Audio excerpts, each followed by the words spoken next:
இந்த வண்டியை பார்த்தீங்கன்னா ஒரு ஸ்பெஷல் எடிஷன் அப்படின்னு சொல்லலாம். ஏன்னா இந்த வண்டியை லிமிட்டடாக தான் ப்ரொடியூஸ் பண்ணாங்க. அதுக்கப்புறம் ஸ்டாப் பண்ணிட்டாங்க.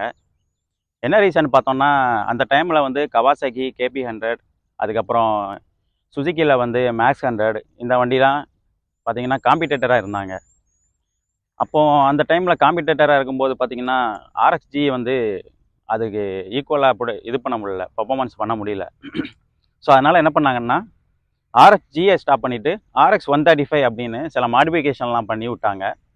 வண்டியோட கியரிங்கில் மாடிஃபிகேஷன் பண்ணாங்க. அதுக்கப்புறம் பெயிண்டிங்கில் மாடிஃபிகேஷன் பண்ணாங்க.